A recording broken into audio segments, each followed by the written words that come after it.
Hi, I'm Angela Non. I'm Ariana Kempis. And this is BRB Crying.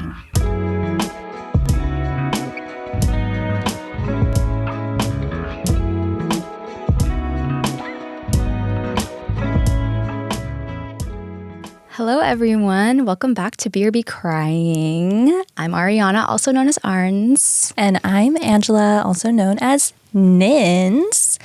And this is our very first bonus episode that we are dedicating to all of our wonderful sob stories. So if you are a new listener, usually our episodes are structured around one thing that makes us cry. But in all of our episodes, we also ask our listeners to submit a sob story to us for something that made them cry. And honestly, they've all been so fucking cool. And we are so touched that people are taking the time to be vulnerable with us. And we had gotten so many sob stories over this last season that they were making our episode length like a little too long. Yeah. But we really just wanted to highlight all of the wonderful messages that we're getting. So we figured, hey, what the hell? Let's just make an episode at the end of our second season, and it'll be all of the wonderful sob stories that we had gotten over the last 10 weeks. So that's what we're here to do today. Mm-hmm. But before we dive in, Arns, looks like you have some stuff that you need to get off your chest. Yeah, I'm just fidgeting nervously. Yes, so we are, as of the time of this recording, featured on fucking Apple Podcasts under Comedy, New and Noteworthy. Maybe you're here because we're featured and you saw us on the list. Like maybe that's how you found us. If so, welcome. Love you. But yeah, we love you so much. Yeah, so that's really fucking cool. And shocking. No, like literally, I still can't really even fathom. Mm-mm. Maybe this is unnecessary detail, but for a week, we were like, God, we have a lot of downloads. There are a lot of people listening, and we could not figure. And that was the week where we didn't post anything on social media. So I was like, well, what the fuck is happening? Yeah. And then I noticed that when you Google BRB Crying, not BRB Crying podcast, just straight up BRB Crying, we were like the top result. And I was like, well, what the fuck is this? So we found out maybe a week after being featured. But yeah, so that's really cool. Really fucking cool. Yeah. I'm so thrilled that everyone is here. I know. The party just got bigger, you know? I know. So welcome to all of our new listeners. We hope you get cozy, get settled in, and sit here with us in this community of crybabies that we're slowly but surely trying to build. Oh, yeah. Not trying. We're fucking doing it. Oh, we're fucking doing it. Yeah. Yeah. And on that note, we're about to end. This is our last episode for like 2 months. So, you got 2 months to binge the rest of our 19 there episodes. You go. And yeah, so we're going to be back in January. We're doing a little holiday hibernation. Mm-hmm. And we'll be back end of January. Good stuff lined up. Yeah. It does take a lot of effort to put just one season together. Arns and I are balancing a lot of things aside from this. So every once in a while, we kind of just want to give ourselves grace and give ourselves time to rest. And I think that's totally in line with this whole podcast. Like the whole reason for us even setting out to talk about this at length is really to just understand ourselves a little bit more, understand our boundaries, and know when we just need to take a little time out. Yes. And we've mentioned this before. We are going to follow an academic calendar. So expect a winter break, expect a short spring break, expect a summer break. But I like this cadence. And I hope that giving ourselves this kind of permission helps you all to think about, where can I fucking ease up? Yeah. You know? Yeah. Because we got to recharge so we can give you that fucking quality content. This is true. You know what I mean? Mm-hmm. But anyway, with all that said, we still have one last bonus episode before we dismiss you all to enjoy your holiday break. So let's dive in. Let's fucking do it. Okay. I'm going to start us off. This first one, here is what the opening sentence is. Message from husband of podcast host who would like to remain anonymous. Stupid. And if that isn't clear enough of a clue, that is clearly my husband Lou who submitted the sob story. And here's what he said. Title, My Friends, You Bow to No One. I am usually not a crier when it comes to movies, but there is one scene in J.R.R. Tolkien's epic 3-part Lord of the Rings trilogy where the waterworks flow like the river Ganges. I was watching The Return of the King again, and I've realized why that scene where Aragorn... Start me off with a fucking fantasy. Okay. There's so many more. I don't know how to say it.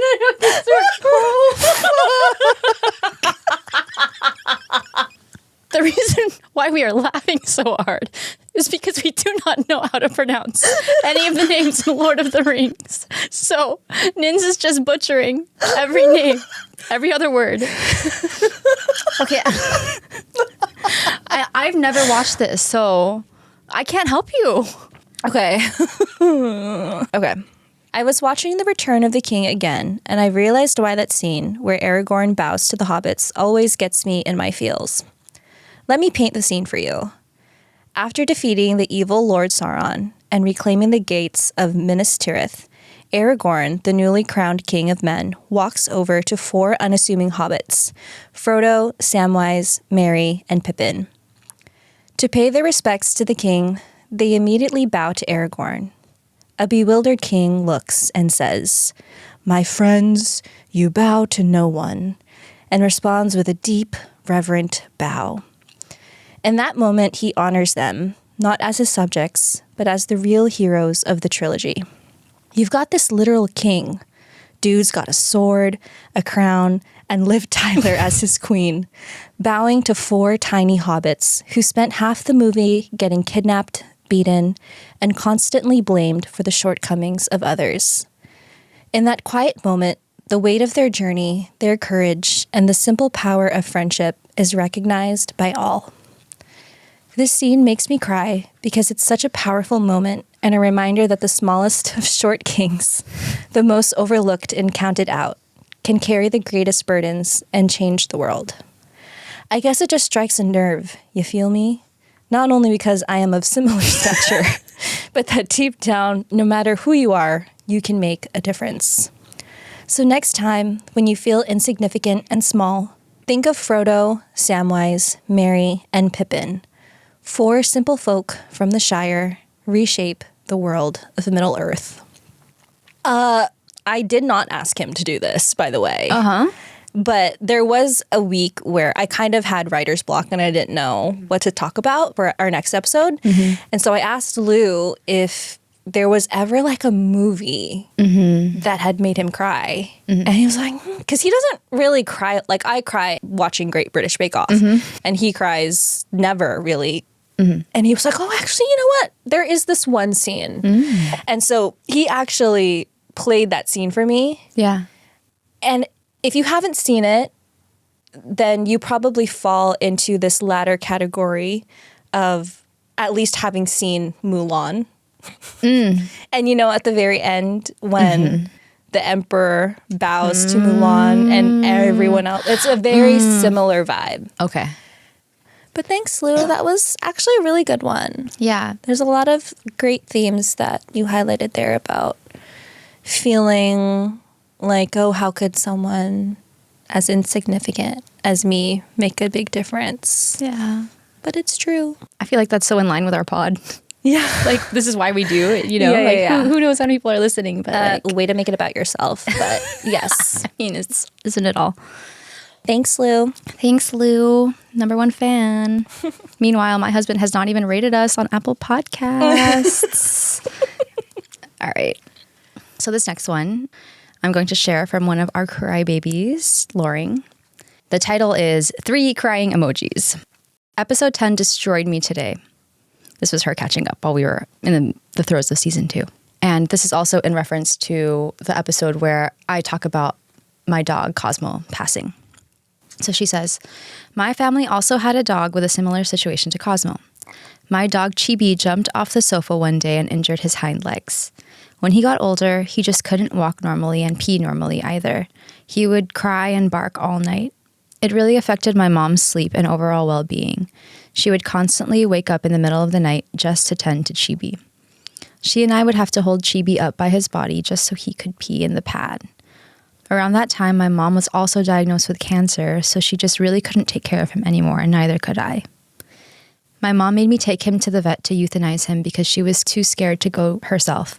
Probably was better for her not to go too because it was 1 to 2 days right before she started chemo. I was holding on to Chibi when the vet euthanized him. The vet gave Chibi anesthesia first, which kind of shocked him, and then the euthanasia was slowly injected, and I just felt his life source gradually fade. That was the hardest thing I have ever had to do. I still cry when I think about him, and I feel awful for not doing more to keep him with us longer. So thanks, Lauren, for sharing this. I know it's really hard. Like you said, it was the hardest thing you've ever had to do, and I think holding Cosmo while he left us was also one of the hardest things I've ever had to do. She says here, I feel awful for not doing more. And obviously that's valid, but the fact that you're here thinking about your dog, writing in about your dog, I think that you did everything you could. I think that you were probably the best pet parent that Chibi could have had. We're thinking about you, Chibi, thinking about you, Cosmo. And I hope that this episode just made you feel a little less alone in those hard feelings. Okay, so this next one is from another crybaby, Joey. Shout out, Joey. Hi, Joey. So Joey wrote into us after listening to episode 13, where I covered Dr. Michael Newton's Journey of Souls. So this is what she said. Hi, folks. This is Joey. I worry I'm commenting too often, but y'all are putting out some thought-provoking stuff. Wild moment I had after listening to this week's ep on our way to meet my parents on a weekend trip and was thinking of Angela's Journey of Souls piece. While we settled in the hotel, my mom said the most topical thing, and I hadn't mentioned the episode to her at all. She and my dad had driven from San Diego through Nevada and Utah to Denver to meet us. They're both very sensitive to energy and spirits, and she often tells me when she sees something. Hello, I don't want to know while we're still in the hotel. Out of nowhere, she says, I saw another spirit. And Joey says, I'm like, girl, here? Her energy was good, not angry. She was bright, like an angel. Catholic lens, of course. Then, very casually, she says, her aura was a strong yellow around her, like even gold. Like, what? That's not something she often sees or shares, but the timing is wild, you know? So I told her about the colors y'all mentioned, and she wanted to know all the levels. I'm in shock, for real. Anyway, she's gonna watch the show on YouTube and read the book now. Lol, rooting for y'all always. Thank you, Joey, for sharing that. That is so fucking cool. I know. That your mom is, one, very in touch with energy and spirits, but two, that she said something immediately after you had listened to our episode. In our Journey of Souls episode, we had talked about how Dr. Michael Newton had kind of revealed how the color of your aura signifies the level of advancement of your souls, and yellow and gold is kind of like that intermediate range. And that was something I very specifically mentioned. And so it's really cool to see that Joey's mom could validate for her Dude, yeah. that so quickly. That alignment is wild. Like, I don't think things like that are just a coincidence. It's like we came out with that episode. She listened to it. Exactly. Yeah. And then immediately after, And her mom felt compelled to comment on it. Oh, yeah. You know? God, we can spend a whole fucking season just talking about shit like that. Should we? We might. Pocket that idea. Anyway, thank you so much, Joey. We're so glad that you are enjoying our content here and allowing it to make you think a little bit. Yeah. All right, so this next sob story is from my cousin, Angelica. Shout out Jelly Pie. So it says, a park sob story. I fucking had a 7 out of 10 cry at 7 a.m. this morning while, quote unquote, walking the dog. She's not fully vaccinated yet, so we basically just sit on different park benches so she can get used to seeing the park with other dogs and people. My favorite pastime in any New York park is to seek out and read park bench plaques. There are some really moving ones in Central Park dedicated to 9/11, but I also really love the very personalized ones where I'll likely never know these people intimately, but can sneak peeks into their souls. I find it to be very grounding that we can relate to other humans just by reading a small dedication on a park bench plaque. Anyways, I've read/know most of the ones in our local park, but this newer plaque I came across today really fucked me up. Like a visceral cry for a solid 5 minutes, just babbling incoherently to Jay while gasping for air in between, trying to explain why I was crying so hard in the first place. This was the plaque. Burn Bernie Levine, October 2021 to November 2023. Our beloved son spent his final evening here. It was joyous. The dates and the simple dedication fucked me up. Same. Yeah. These sweet, wonderful parents must be so heartbroken, but I just know that they are so thankful for the 2 years they had with their son.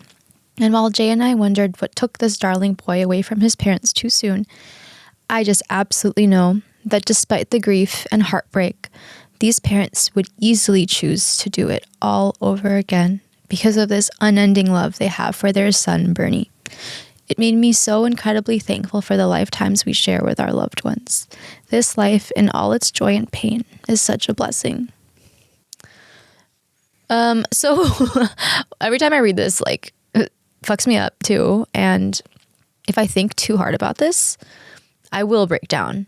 I think that's a pretty universal reaction to something like this, but I don't even have anything left to say. Like, she summed it up perfectly. Yeah. All those fucking feelings. Yeah. That was such a good one, Angelica. Thank you so much for writing that one. Thank you.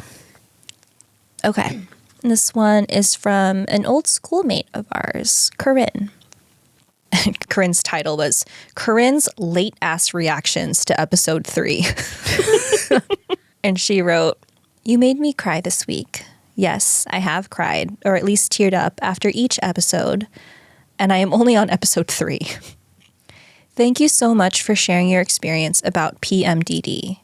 I had no clue this was an actual goddamn diagnosis, and I truly thought I was alone in this and thought it was seriously just my depression being extra. My doctors advised me to up my meds and said that would help. Somewhat did, but not really. When you described how your husband, hi Lou, helps you during this time and how you had felt about this, that hit me hard. I felt guilt from not being able to do these simple things. I felt unworthy of love my husband shows me during my, quote, episodes. No words can truly express how thankful I am for your story." This one fucked me up too when she sent me this. So in episode 3, I had talked about my experience with premenstrual dysphoric disorder, which basically sometimes gives me really bad bouts of depression leading up to my menstrual cycle. And I remember at the time I was so nervous to even talk about that. Mm-hmm. And even after we had recorded it and published it, I still felt uneasy because I was like, wow, I feel so exposed. I was really emotional in that episode and I didn't know if it was too much or what. And then I get a message like this where it helps even just one person feel less alone. Mm-hmm. And oh my God, I would do it 100 times again. It breaks my heart that she says here how she felt so guilty and so unworthy because of something that was out of her control. Like, we are so worth it. Mm-hmm. We are so worth all the love that we receive when we're going through hard times. Yeah. So, Corinne, I appreciate you reaching out and telling your story as well. And I'm right alongside with you. We'll get through it together.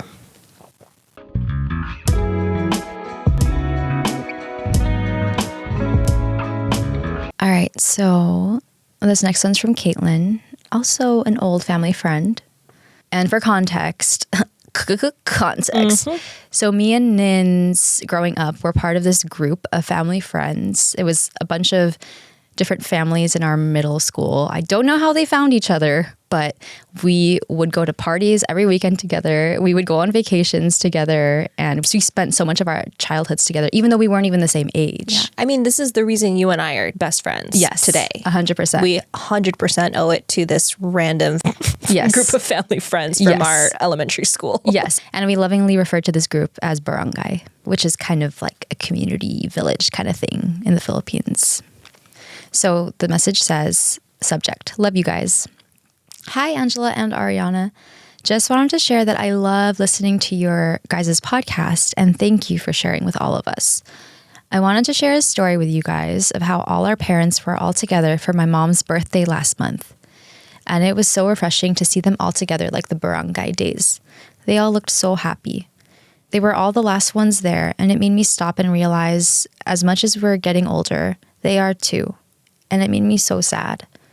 Thank you guys for being so vulnerable and reiterating the fact that it's okay to cry. So I responded to Caitlin. So when I was typing this email, I started crying because I know we've talked about this before. Anything that humanizes our parents, and like this totally did for me, because it was like realizing that our parents crave friendship and companionship just like the rest of us, and life gets away from you and you get so focused on your kids and your own little lives at home, but being able to linger with each other in this way fucking got me. Yeah. That would get me too, Caitlin. Yeah. Those are really just like one of the most vibrant parts of my childhood, all of those family parties. And I'm sure they feel the same exact way, because here they are still partying all these years later. Yeah. Thanks, Caitlin. Okay, this next one is from our friend Nicole. And Nicole wrote us after listening to episode 16, where Arns covered Leon Bridges' Beyond, and I covered Steve Burns from Blue's Clues. She wrote, "Not episode 16 destroying me in the Michaels parking lot.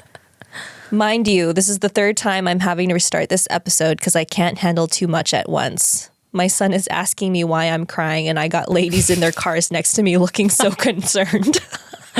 Loved this one. Y'all are killing it. You guys have no idea what this pod is doing for me.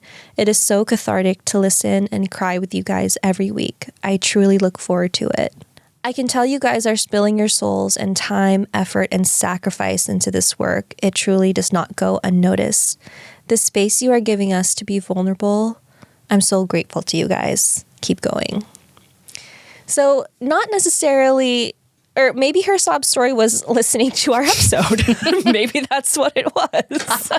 But regardless, we just wanted to highlight this message because we are so grateful to listeners like Nicole who are allowing themselves to be vulnerable and are letting themselves cry as freely as they are. In front of your kids? In front of your kids, in front of random ladies in the parking lot. Dude. It's really destigmatizing crying. It's not something that we need to be ashamed about because we all do it. And that's exactly why we set out to do this podcast. Yeah. I love that all of these messages are, thank you for being vulnerable and letting us be vulnerable too. I love that because that's what we want to do here. And sure, we can fucking talk out of our asses and just kind of like hope that other people feel vulnerable too. But I think that it's always nice to hear that people are connecting with what we're saying. Yeah. Thanks, Nicole. Thanks, Nicole. Okay, so this next one is from one of our friends from college. And that sounds very casual, but as much as we hate to admit it, he's one of our best friends. Unfortunately, yeah. And I think Nins and Lou, you were eating with Darren once and you were talking about sob stories because Lou was talking about sending in a sob story, right? And Darren said he wanted to send one in. Yeah. So then we badgered him for like a month and be like, hey, where is it? Where is it? Where is it? Because we're going to fucking record. Where is it? So finally he sent this to us. Yeah. Just in the nick of time. And then just for some context, Darren is a big boxing fan. Yes. And also, I just need to explain for anyone who didn't grow up in a Filipino household, there was a time when there was a boxer named Manny Pacquiao who dominated the boxing world. And I don't care about boxing. Apologies to those that are very passionate about it. But it was just kind of like this universal thing where every Filipino household would order the fight to their TV and watch it. Yeah. The Filipino pride is so strong. Oh, yes. It's so strong, especially when it comes to people who were just so gifted in their craft. So I think this set the foundation for Darren being an avid boxing fan. Yes, Darren is his name. I don't think I said his name until... Okay. Hopefully you gathered that from the context clues. Okay. So this says, May 2015, one of the most highly anticipated events of my young lifetime. Mayweather Pacquiao. I'm in Vegas with family, big watch party situation, and the main event is about to start. The fun part with boxing events is, although you're guaranteed to hear the American national anthem, they will sing the national anthems of the fighters competing. So on this day, we got both the American national anthem and the Philippines national anthem. I've been through this routine too many times to count, oftentimes just waiting for the anthems and announcements to be over with, but this time was different. The whole world was tuned in. The music starts to play, and I couldn't control it. I just started crying, then crying very hard. It really hit me that the whole world was tuned in. In that moment, the world was hearing our anthem. Whether they knew about our people or not, in that moment, they had no choice but to know us. It was beautiful but painful, knowing that we may never have this moment again. The whole world knew who we were that day. I did cry when I saw Darren's text. I think that the part where he said they had no choice but to know us was so powerful. We talk a lot about self-acceptance and actualization and embracing ourselves, but there's something about feeling so seen and witnessed that reminds us that we're here to be in community with other people and for other people to see us that way. Yeah. I also viewed it from the angle of how we, and I don't mean like the Filipinos at large. I just mean like us even as individual people. We're always so convinced that we're way too small to be recognized or valued or meant to feel important. And it's not true. And all of us are significant in this way. And maybe that's what moved him to tears, because he saw that in this moment. It reminds me a little bit of Lou's story. Yeah. Like feeling lesser than, but why? And having that moment Where you're proven wrong. Thanks, Darren. Thanks, Darren. That was begrudgingly a good one. All right, so we have one more, and this is from Ness, who is also another childhood friend. And she wrote us after listening to my coverage of the Hamilton musical. And she says, okay, so I'm on your Hammy Part 2 episode, and it made me want to rewatch it. But I actually really paid attention this time, and oh my God, bawled my eyes out. It made me appreciate and love what you guys are doing even more. I already am a super emotional person and would cry about every little thing. Growing up, I thought I was crazy or weird because the smallest things would make me cry. But now, with you guys, I'm not alone in being all in my feels through every kind of emotion, whether it's sad or happy tears. I caught myself crying because I found out that my daughter's school does a Halloween parade across the street at the little nursing home, and just thinking about how much that brightens up their day just made me cry. Anyways, just wanted to give you girlies your flowers because your podcasts, even though they make me cry every damn time, is so good. Keep up the great work. Loved this. I just want to touch on when you talked about how you used to think that you were weird or crazy because of how often you cried. I think we're here to show that, like, no, that just means your heart is so big. It means that you are so in touch with your feelings. And I'm so happy that you feel less alone because you realize that we're kind of like that too. Yeah, also, I can't even, like, just picturing a bunch of little kids wearing Halloween costumes in a nursing home, I can't. I can't. I don't even know what to say about that. No, yeah. I think that part that you just mentioned, the thinking, you know, you're crazy or weird, like growing up for me, I just like, I hardcore judged myself every time I would get teary-eyed. I was like, God, I'm so stupid, like, blah, blah, blah. And so I just labeled myself as not a crier. I was like, no, I'm just not that. Yeah. Because like that is wrong. And to be that is like unnatural. Yeah. So I get what that feels like to suppress. Yeah. I mean, you know, that's why we're here. Yeah. No suppression here, babe. Let it all out. Nope, nope, nope. Okay. Well, that was a really great batch of sob stories. Thank you so, so much to everyone who has sent us a message over the last 20 episodes. Inboxes are still and will always be open for anyone else that wants to send us a note. You can DM us. You can text us too. If you have your phone numbers, you can text us. If not, DM us or send a form through our website, brbcryingpodcast.com.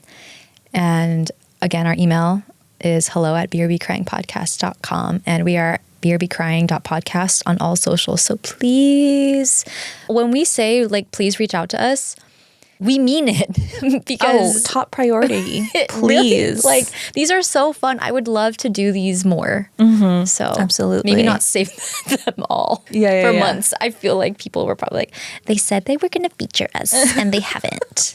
So we will. Yeah. So with that said, this wraps up our bonus episode. And like Arns mentioned at the beginning, we are going to be taking a little bit of a break. A wee bit of a break. We're going to practice more accents so that we come back season 3 with just... Australian is top. That's the hardest one, though. I bet people from Australia don't think that.